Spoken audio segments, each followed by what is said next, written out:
Harrison Butker is a kicker for the Kansas City Chiefs. A star player, he is to many living the dream. But growing up, Harrison wasn't always happy in himself. I don't know, you just play up a different person for different crowds, I guess. It's like certain Harrison for the football team, certain Harrison for the cameras, certain Harrison for your parents and family, certain guy for the weekends. You know, it's just like you're almost this fragmented person.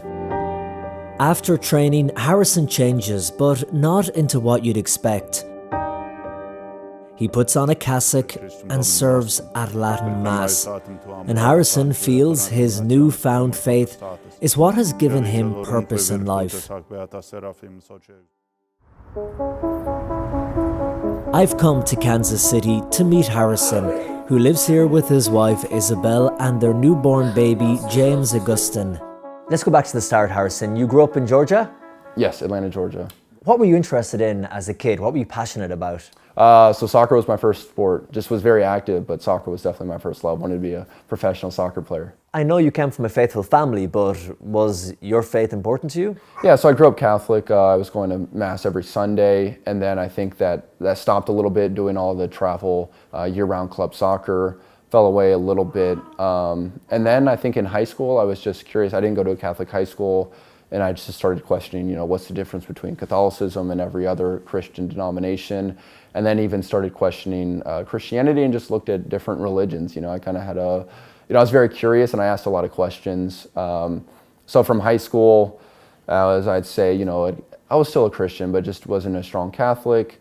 And then I went to college and then just completely stopped going to Mass, really stopped having much of a prayer life. It seemed from the outset that you kind of had it all. Beautiful girlfriend, young, handsome guy, really popular, great on the field as well. You didn't really need God in your life, did you? I was just going through the motions. It was this emptiness, you know. I liked football, but there was nothing I was really like passionate about. There was nothing that I saw like, there almost was like no light at the end of the tunnel, you know. It's just kind of like a bunch of school, football, and then you just have the emptiness of the social life in college. Or, I mean, social life is good, but there's also a lot of negatives that can come from your typical, you know, college, you know, the party scene and all those things. Was it almost as if you were living a lie? A little bit, I think. I don't know, you just play up a different person for different crowds, I guess. It's like certain Harrison for the football team, certain Harrison for the cameras, certain Harrison for your parents and family, certain guy for the weekends. You know, it's just like you're almost this fragmented person. It was while at football training in Georgia Tech, Harrison met a guy called Grant, who was a strong Catholic. Harrison was intrigued and kept asking him questions about his faith. And these were big, like, metaphysical questions, like what is religion? What is the true religion? Are these all made up? And then that's when this guy, Grant Asen, he showed up on the football team, and he was just so different than your normal, you know, college guy that was just kind of like, you know, I don't really care about much. I just, you know, look forward to the weekends or partying in the evenings. This guy was like very energetic, into like, you know, everybody he met, like wanted to strike up a conversation. He was just very, I don't know, he had this like spark, you know, and it turned out that he was Catholic and he was on fire about his faith. Harrison then went to see the priest at Georgia Tech Catholic Center, Father Joshua Allen, to ask him deeper questions about the faith. What's unique to Catholicism against every other Christian denomination? Why does the Catholic Church believe these old traditional views when, you know, it's just outdated? Like, why are they still stuck in those times? And he just provided reason. I guess it was like almost catechesis whenever I met with him. And that was really the first time I was presented with those truths. The more Harrison thought and learned about the faith, the more it seemed to make sense to him. Okay, I believe that Jesus was God. I believe he was the Son of God. Okay, so now I'm Christian. And then which denomination am I in there? Okay, well, I do believe the Catholic Church is the one true church established by Jesus Christ. And then it's like, okay, well, what can I do to get to heaven? How can I love God more? Harrison was growing in his faith, and one day Grant offered to drive him to church where they were offering confession.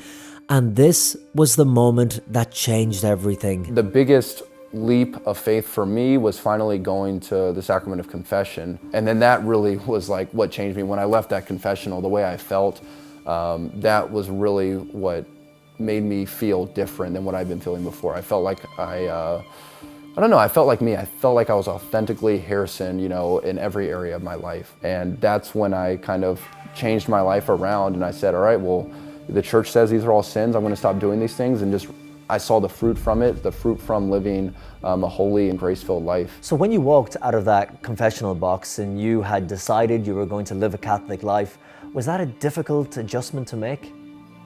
It was, because you still have you have these patterns, you have these behaviors that are habitual, and it's hard to break those. So I think when I finally went to confession for the first time, it was like, all right, I'm going to change my aiming point, I guess. Like, I'm going to change my path, but it's hard to stay on that path. So I guess that's where the real struggle of living a pure and saintly life, like striving to be a saint, that's what it is. We're all called to holiness, we're all called to become saints, and I kind of started on that path, and I guess that's where the journey really began right there.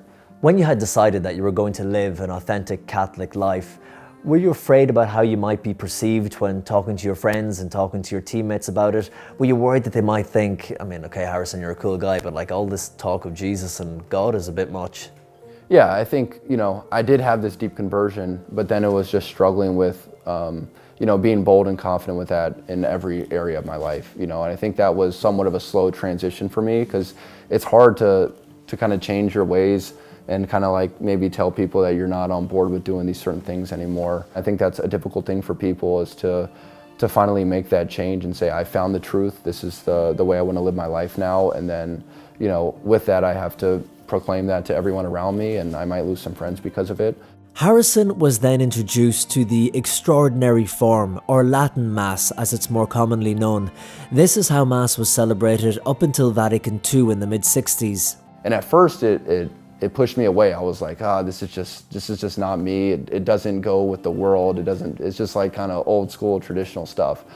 But then I think that also attracted me because it was so different from the world. It's opened my eyes to the tradition of the faith, with St. Augustine, with Thomas Aquinas, with all of these great saints, and then seeing that this Mass of the Roman Rite, the Latin Mass, has been the Mass for the past 1,500 years that all these great saints went to. They were saying the same Latin prayers. It's just very beautiful. I feel very united. Not only did Harrison start to attend Latin Mass, but he also started to serve every week. Father Sean Tunick is the associate pastor at the parish St. Michael the Archangel in Leawood, which is close by. He celebrates a Latin Mass every Monday evening, and recently he and Harrison organised a solemn high Mass, the most extravagant form of Latin Mass that can be offered. What is it about the Latin Mass that you think is particularly beautiful? I think that we often settle that just kind of mediocre beige Catholicism is what people want. And it seems sometimes like the easiest route to go, to just give people what they want and kind of keep everybody happy. And the best way to keep the most amount of people happy is just stay in the middle. But this just shows me that, especially our young people, they want something more than just the typical. They want something that is noble and beautiful. And particularly when our society is so up in the air about what's a solid foundation. Morals are changing. Our ideas of theology, philosophy are changing. If we can put something in front of them that, look, this stood the test of time for 1,500 years. This isn't something that somebody made up this weekend to see what songs will get people excited, or can I preach a flashy message? This is the worship of God that lasted all the crises, the ups and downs of history for 1,500 years. That's something worthy. Domine non sum dignus ut intra subtectum meum, sed tantum diqueribus nabitur anima mea. Domine non sum dignus ut intra subtectum meum, sed tantum diqueribus. What is it you get out of the Latin Mass? Well, number one, the reverence for the Eucharist. If you go to a Latin Mass, communion's received kneeling on the tongue. There's a strong understanding of the sanctuary. There's a strong understanding of the altar, and that it's a sacrifice going on. A lot of parishes and a lot of young people are starting to realize the beauty of the Latin Mass, that this is the foundation of the Catholic faith, the Mass of 1,500 years, and that the Novus Ordo should continue on from that tradition of the Latin Mass. Near the end of her interview, Harrison's wife Isabel gets their newborn son, James Augustine, up from his nap. He's pretty awesome. Yeah. Originally from Atlanta, the pair started dating in high school and married in 2018. And Isabel is a recent convert to the faith. I had a moment one day where I was asking God, okay, I need you to show me, what is right, what's the right path? Like, do I go this way or do I go what Harrison's doing? And it's weird in that moment I actually felt like I was physically being embraced, and we were at Mass at the time, and that was kind of the moment when I decided like I want to be Catholic, like this is real, this is the truth. There you go, buddy boy. Just in time. Yeah. What was it like balancing the highs and the lows? I'm thinking of the fact that you were just one win away from the Super Bowl, and then to contrast that with the ultimate high of the birth of your baby boy.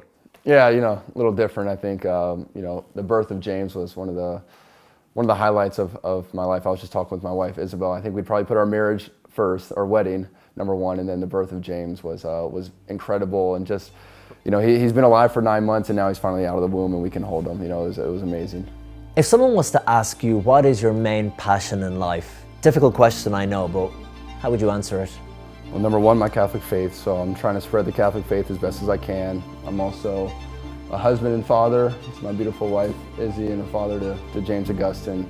But I'm doing my best to use the platform God's given me to evangelize, to bring beauty and truth to others around me, and to help expose them to the truths of the Catholic Church. Harrison, over the last half an hour, we've talked about a lot of deep issues, but final big question, of course. You were just one win away from it last season, but this season, Super Bowl? I think so, definitely. Are you praying for it? I'm not praying about that, no. Why not? You should be praying for it. I don't know. I pray for myself to be a good husband and father, I guess. That's number one. Harrison, it was great meeting you, and thank you so much for your time. Thank you, Colin. Appreciate it. Celi celorumque virtutes ac beata Serafinis Ocean.